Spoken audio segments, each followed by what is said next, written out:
Welcome, my sister. Thank you for joining. Thank you so much for joining. Welcome. Thank you so much for joining, my sister. I'm doing very well. Thank you. I'm doing well. We must continue doing what we are doing now to make sure that things get better. Thank you so much for joining.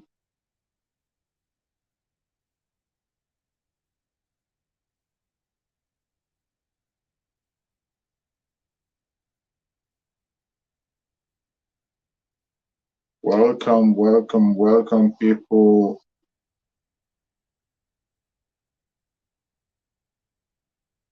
Welcome, people.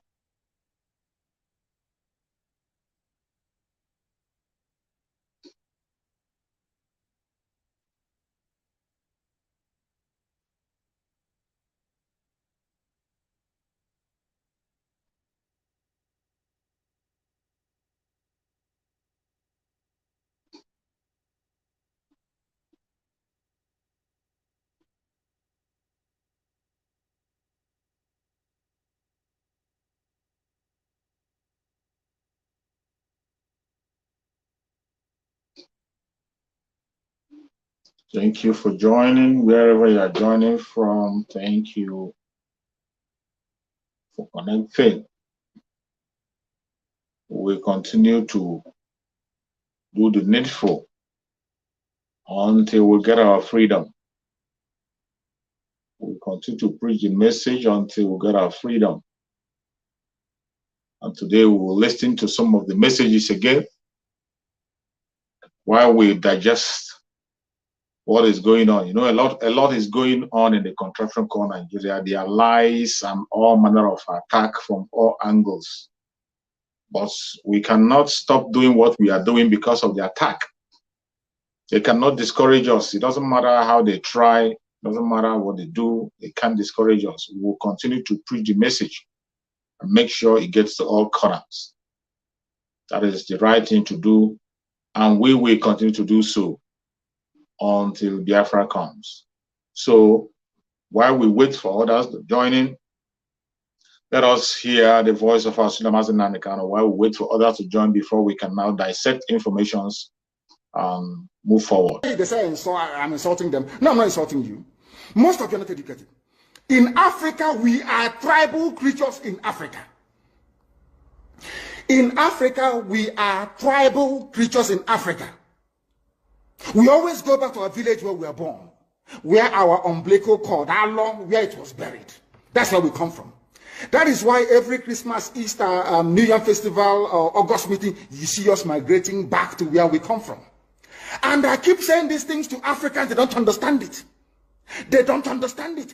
Everywhere in Africa during Christmas, if you like, be in South Africa, if you like, let it be in Kenya, you let it be in Rwanda, everybody from the capital goes to the village. If you go to Accra, the same thing happens. This past Christmas, if you like, go to Cotonou, go to Yaoundé in Cameroon. Everybody living in the capital cities of Africa, they go back to their villages. They go back to their tribes where they come from. Do they do that in the Western world? During Christmas, these people migrating from, oh, I come from Florida, I'm going to Florida. No, you don't. Because people come from where they are born. We come from where our ancestors were born. That is the difference between black people in Africa and those from Europe and other parts of the world. We come from, so if you ask somebody, where do you come from? He or she will mention their village. That is what makes us Africans. It's very, very unique. If you destroy that, you're finished as a people. In Africa, we are tribal. First and foremost, we belong to our tribe where we come from. That is why our people need to appreciate this. Very, very critical. That Africa is restructured to recognize where people come from. All these artificial creations by Europeans, Nigeria, this and that, all that rubbish. That is why you can never ever make any progress for the next 6 billion years. You can never ever make any progress in the zoo. Why is it, if we are not tribal, why would a whole presidency come out, Fulani presidency come out and say, we are defending Fulani headsmen? A presidency of the whole of Nigeria, so to speak. It is because by instinct, we are tribal beings in Africa. That is why Nigeria is unsustainable. That is why the man from Ishekiri has to vote to say, this is where I want to belong to. That is why referendum is the only way forward. That is why Africa is poor. Africans must recognize that this is who we are. You cannot live in Lagos if you're an Igbo man during Christmas, start traveling to Sokoto. It's impossible. You must go to Igbo land. You must. That's where you come from. And if they ask you, oh, but you were born in Lagos, you will say, no, that's where my parents come from. They ask your parents will say, that's where my parents come from. They will keep going back until they get to perhaps the 100th generation. That is who we are. And nobody can change it. We are not born on the streets. Some people were born along Ijora or Kota Highway in Lagos. Maybe they are from Urobo. You ask them, where are you from? They say, I'm from Urobo. But I was born in, but this is where I come from. That is who we are. That is why all these useless, idiotic countries created in Africa cannot survive. It can never ever survive. And how do we stop it? Only a revolution can stop it. Only a revolution. If you like, keep postponing it. If you like, keep putting it off forever and ever. Only a revolution can solve this very problem, because under a revolution, the powers that be, those that be making your life a misery, will be overthrown. Nobody will say it's a coup anymore. It is called popular. Yeah, that's a message from our ruler, Mazi Nnamdi Kanu. You will never get enough of it. I always try to listen to his message from time to time. When you listen to his message, you see reason why we must have to fight for our freedom, and why we must have to stand with him shoulder to shoulder, why we must continue to ask the right question. Every time you hear his message, that is why I encourage people to listen to the message of Mazi Nnamdi Kanu. Anyone you can lay your hand on from time to time, listen to it. None of them is old. They are new every morning. Each time you listen to it, you get a new information. That is why I will play another section of it so that you can be able to digest it while we go on. And stand on the street corner. If she doesn't have bread, because that is what she is used to. Anytime you have these hungry people run out of money, they try to make so much noise to attract the attention of the zoo government, so that their money can start flowing again. Am I going to declare Biafra? The answer is no. You people will declare Biafra or give us the mandate. I said us, not me. Give us the mandate to declare Biafra. Before Ojukwu declared Biafra, he was given a mandate. Then the cockroach, the hotelier, came and was declaring Biafra. I think after every 6 months he would declare Biafra. And nothing happened. They will settle him. He went and sat down. Another person came out a few days ago to say he's declaring Biafra. It is an insult to our collective intelligence that anybody should come out to declare anything without proper consultation. You know, they try to accuse us of not consulting properly. What we are doing is the groundwork. Our people are Republicans. Our people are Democrats by nature. Everybody wants to be consulted. And when the time comes, everybody will be consulted.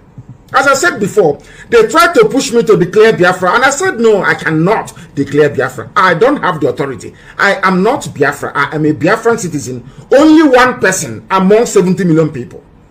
I don't have that power nor the right to do so. I am not a dictator.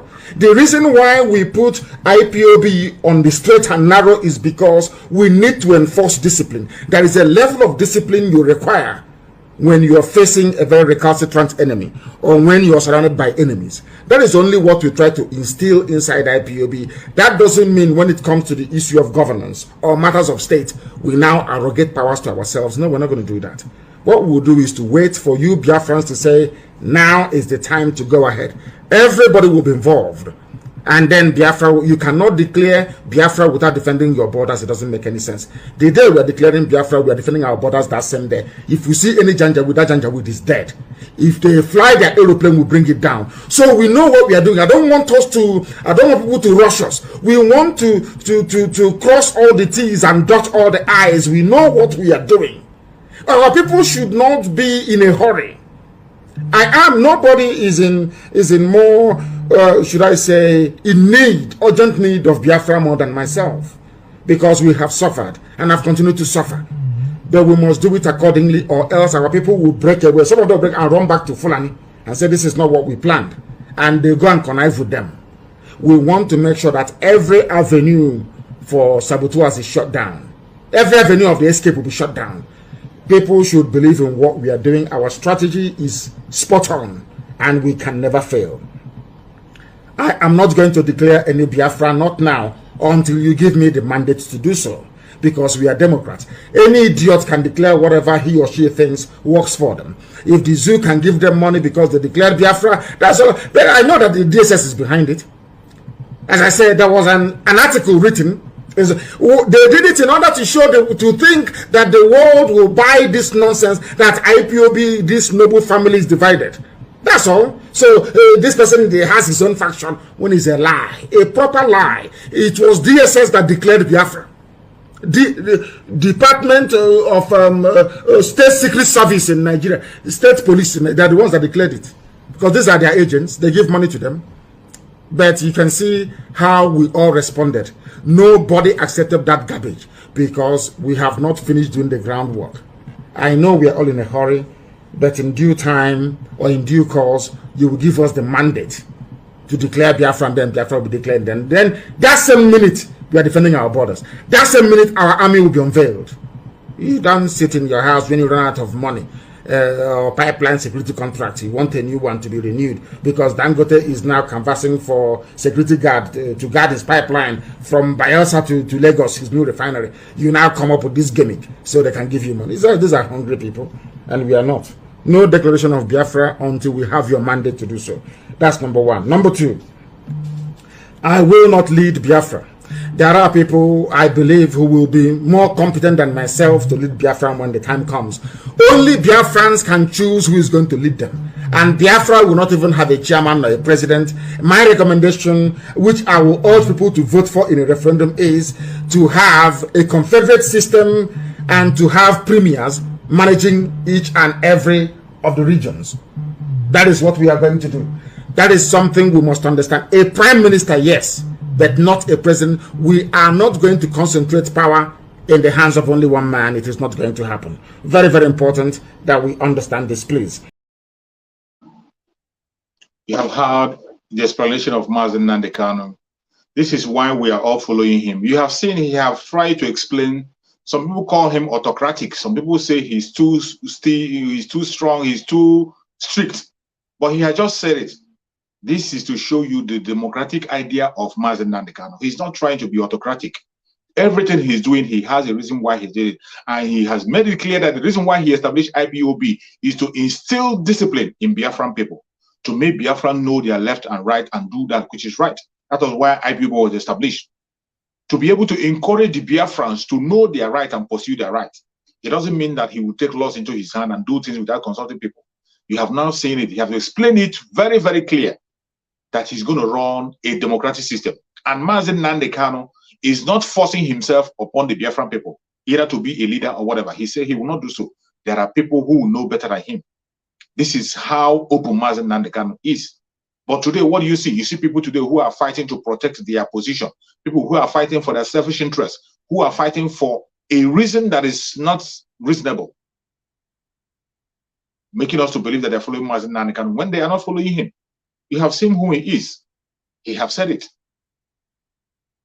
Very, very open. He cannot take any decision without consulting people. He can't declare Biafra without consulting. No matter the kind of popularity he has, no matter the kind of support he has, he will never do it. He will still have to go back to make consultation to every region before it will be declared. This is how democratic he will be.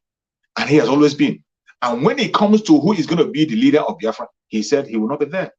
That there are many good hands who can be able to handle it when that time comes. That is how open Mazi Nnamdi Kanu is. If you don't believe it, you better believe it. And this is why British is fighting by all means possible to see it doesn't come out. Mazi Nnamdi Kanu is one of the people who is going to make sure that Africa stands as number one, that the voice of Africa is being heard. Today, Africa is being placed under the carpet. African leaders are trying as much as possible to subjugate their people, to enslave their people the more. Mazi Nnamdi Kanu is going to do that, bring that liberation. Mazi Nnamdi Kanu will bring that liberation. A lot is going on. We are in slavery in the hand of these very people called the colonial masters, mainly Britain. We are slavery in their hand. We are slavery. And the politicians are playing their role. The politicians are making sure that the British continue to control things in Nigeria. And if you doubt it, I'm going to play a video that's going to wake you up on what is going on in Africa. Not just only in Nigeria, in so many other African countries. This is the situation. Watch. We need formula. There are going to be sleepless nights. This baby is going to cry. This baby is going to throw a tantrum. We need formula. There are going to be sleepless nights. This baby is going to cry. This baby is going to throw tantrums. We need to be ready to take care of this baby. Africa is on the move. The question is, are the children of Africa ready to step up and take what is rightfully yours? You got to understand, around the globe, as black people, the reason we are so disrespected is because we are poor. Most of us don't own anything. Singularly, while we were given our independence, the one thing that was denied from us is economic liberation. The African heads of states are saying, African wealth belongs to the African children. The African Union defines African diaspora as all people of African descent living outside Africa. The colonizers have been building the Africa that they want. The game is up. You see, you don't go to China and find black people driving the Chinese development agenda. You don't go to Europe. You don't go to Mexico, India, and find black people driving those regions' development agenda. The reality is, you must not, cannot, should not, and golly, will not go to Africa and find non-Africans driving the African continental development agenda. Unless, of course, you, the children of Africa, the inheritors of Africa's wealth, choose to vacate that place that has your name. The choice is yours. The environment is ready. And so, I'm on a mission to see to it that we, people of African descent, truly understand our Africa, truly realize that we have been lied to, but that we're smart enough to know better, that we have been sleeping, that it's time to wake up. You see, a united African diaspora is a sleeping giant. It is the sleeping giant that is needed to bring the sustainable change that Africa desires. Bigger corruption in Africa is coming from outside. Try flying low over the DRC. You're going to see tarmacs in the middle of the jungle. You're going to see 747s flying into the DRC, picking up minerals and flying right outside the country. Do you think those multinationals are going to want to see peace in the DRC? Do you think they're going to want to see peace in South Sudan? No. A stable Africa is an Africa that cannot be exploited. So they will see to it that there will never be peace in Africa by any means necessary, unless you come to the table and do something about it. For a continent that doesn't have a single gun manufacturing company, we simply have endless supply of guns. How?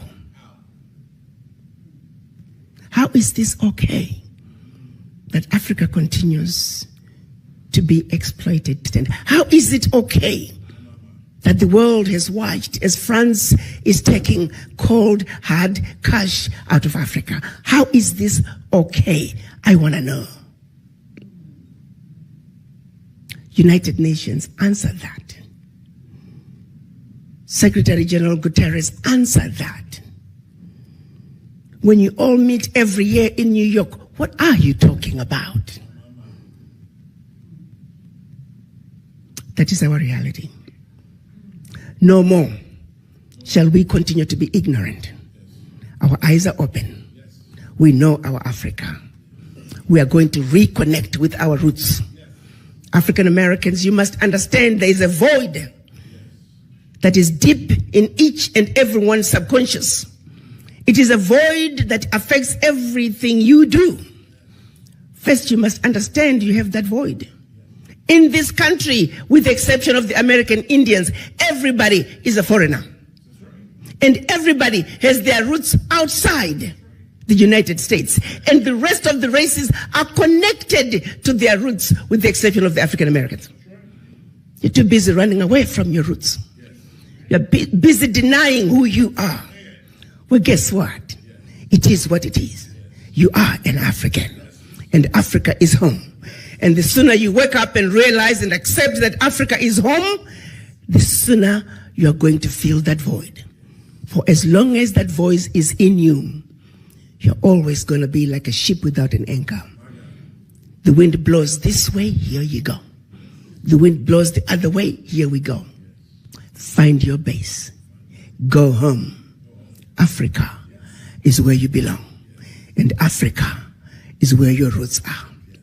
Thank you.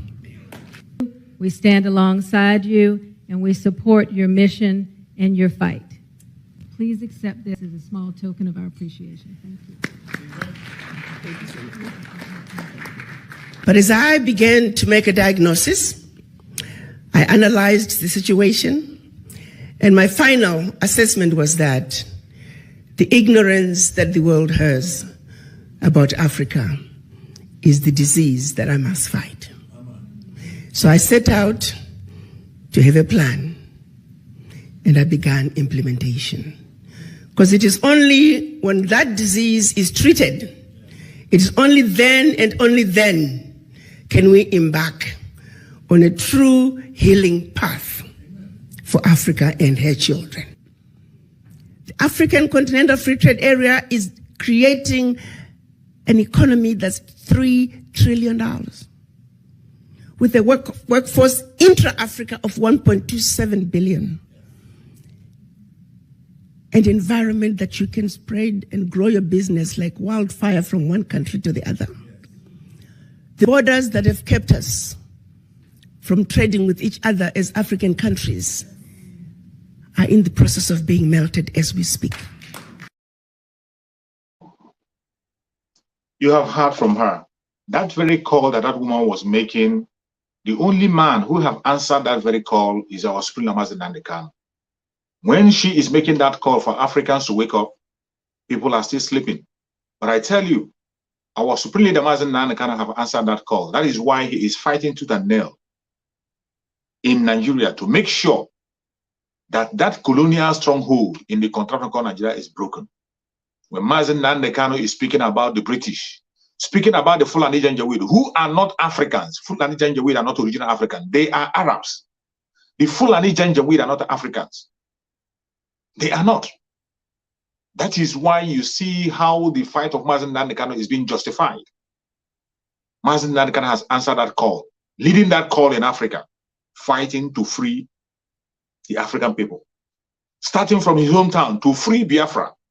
As soon as Biafra is free, every African nation will be freed.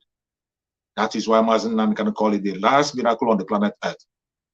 The fight that Mazi Nnamdi Kanu is putting on is a just fight to free the Biafran people, free the southern part of Nigeria, free the indigenous tribe in the continent of Nigeria, free Africans from slavery, from the stronghold of the colonial master, from the stronghold of the Janjaweed. That is what Mazi Nnamdi Kanu is doing. And this is why you have to stand up and fight for him with all your strength, with all your might, wherever you belong. It is high time you wake up, stand shoulder to shoulder, continue to demand for the unconditional release of Mazi Nnamdi Kanu. It doesn't matter the attack they bring. It doesn't matter the weapon they come with. It doesn't matter the propaganda they bring. It doesn't matter the lie they push forward. Continue to stand with Mazi Nnamdi Kanu. That is the right way to go. He has not committed any crime. He has not. They know it. I know it. You know it. That he has not committed any crime anywhere. No law court on the planet Earth have found him guilty. No. He has never been invited for any police all over the world where he has been. He has been in Britain preaching for a very long time. He was never invited one day by the court because he is doing the right thing. He's fighting a just cause. Even in the contraption called Nigeria, the senators, they know, but yet they are coming against him. Senators in the southeastern part of Nigeria, mainly. Senators in Biafra land are fighting against Mazi Nnamdi Kanu. Governors fighting against him. Politicians, honestly, were fighting against Mazi Nnamdi Kanu, destroying all the foundation that he's laying. But they cannot succeed because he is standing on a solid rock and he is truthful. It doesn't matter what they do. It doesn't matter what they try. It doesn't matter how the attack they bring. They can never succeed because he is standing in the truth. They couldn't take his life. They went ahead to proscribe him, even when he did not commit any offense. They tried to brand him a terrorist, even when they know that he had not committed any terrorism anywhere. They know. I know. You also know that he is innocent. And if you think that they don't know, I want to play a video for you of what a senator had to say. It's an old video, but to remind you of what a senator said about Mazi Nnamdi Kanu and the IPOB, so that you will know that they know what they are doing. Up till now, they are still fighting and holding ground that Mazi Nnamdi Kanu is not innocent. Watch this video. Who make contributions? The case of the Southeast with IPOB was a case where there was no representation from anybody from that zone. IPOB was immediately branded a terrorist organization, and they took a decision to go to court to proscribe it. There was no voice to say, no, these people are not terrorist organization. They don't belong to terrorist organization. There was nobody. It was convenient for them to reach that quick decision because there was nobody to say, no, this is not the reason. These people are agitating for attention to their plight as a people. Why can't you find a way of dialoguing with these people, use the carrot approach, bring them to the table, and offer them hope? Because hope keeps people alive. Tell them, we'll meet you this way, calm down, everything will be all right. But there was nobody to do that. They launched Operation Python Dance. I don't know what they will launch before the elections. You know, we may see crocodile is launched somewhere. There must be hippopotamus dance before the next elections in the Southeast. These are things that are not managed because of non-representation. If there was anybody from the Southeast in the National Defense Council, he will advise caution that this is an alternative. Let us set up a committee to interface with these youths. The other day, a few days ago, I saw Nnamdi Kanu resurfaced in Israel, Jerusalem. That's where he is now. And they were here. The borders were porous. He left Umuahia. Nobody saw him. And only he surfaced the other day. Very soon, some challenges will start coming again. But these are things you can ordinarily solve through dialogue. I have continued to canvass this situation, both on televisions, newspapers, and various interviews, that the way the IPOB issue had been handled by the government of Nigeria was wrong. I said so. People who don't carry arms, you don't brand them terrorists. Otherwise, people will be killed every day in the Southeast if it was the situation. No bombs, nothing. You've never heard that a bomb was detonated in the Southeast. You know, those elements you find in terrorism. You know, you find terrorism elsewhere. Then those elements were absent. So people are just calling on government to look on their way and help resolve their problems. Instead of doing that, they're using a big stick to kill an ant. And I asked a question, I said, have you seen anywhere in the world where you proscribe a people's grievances with court order? So if you are not happy now, I'll get to the court and ask the court to order you to be happy. Will you be happy? So you don't use court order to go and tell somebody not to be happy. He will continue to be angry until you look at the reasons for his being unhappy. And this is what Nigerian government should do. This country will be great for everybody. If something develops somewhere, all of us will run there and then see what's the problem, what do we do to resolve it. The other day in Kaduna, 55 people were killed. People are continuously being killed. And there was one thing I said one day in the chamber here, when the killings were on daily basis across the country. I said, these killings were going on because government has not done the right thing. The government must move in soldiers to these places. If you move soldiers to these places, you'll be able to contain the insurgency and the spate of killings going on. It was on April that I said, April 24th, during plenary. On 26th, the president directed that the soldiers should go to Benue. And when they went into Benue, within a few days, some people were apprehended. Thereafter, have you been hearing about killings again in Benue? It went down. They took over Zamfara forest. They say, oh, these are people from across the border. They come there to kill people. I said, unless you launch a military operation, that place, you can't stop it. The government ordered a raid on the forest. Have they been killing people in Zamfara again?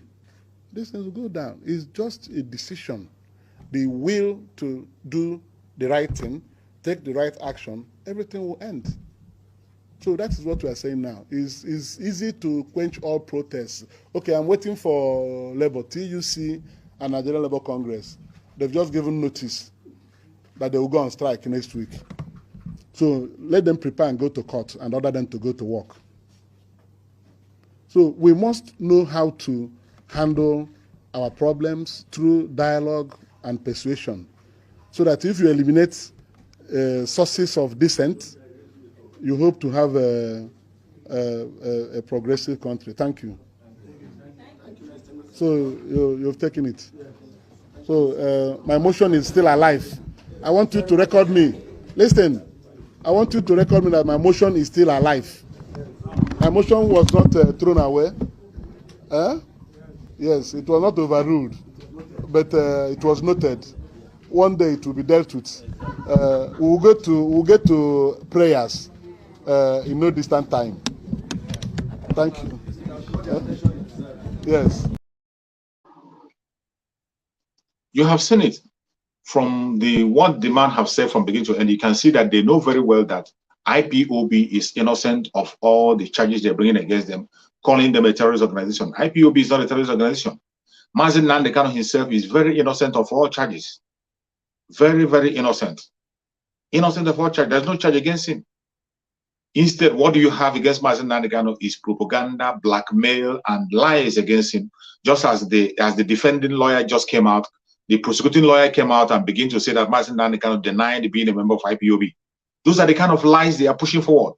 Mazi Nnamdi Kanu never denied being a member of IPOB, but he denied being a member of a proscribed IPOB because he is not he's not the leader of a proscribed IPOB. Mazi Nnamdi Kanu is not a leader of a proscribed group. He is the leader of the indigenous people of Biafra, not a proscribed indigenous group of Biafra. That was the correction that was made. And the prosecutor came out to lie to the world, come to push lie to the people. And some people begin to carry it that Mazi Nnamdi Kanu denied IPOB. Mazi Nnamdi Kanu that you all know, who has given everything for the struggle of Biafra. He has given his own comfort, given his own family, given his own parents. And you think he will just wake up and deny Biafra? Mazi Nnamdi Kanu is not somebody who changes. He is very, very consistent. From the very first day he started the struggle up to today, he has been consistent. And what he said yesterday, he will say today, he will say tomorrow. He has said it, and it is either Biafra or that.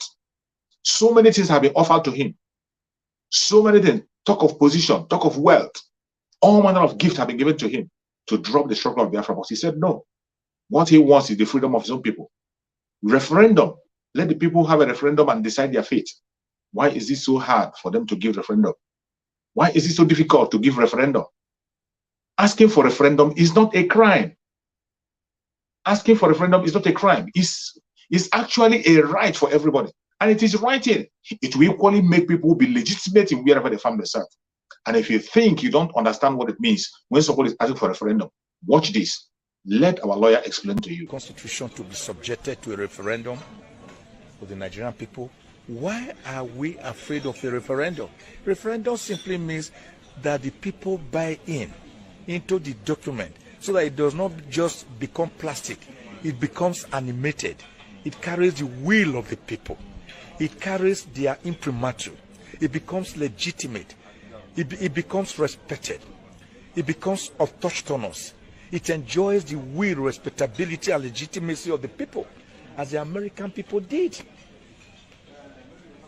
In about 1788, in Philadelphia when they met.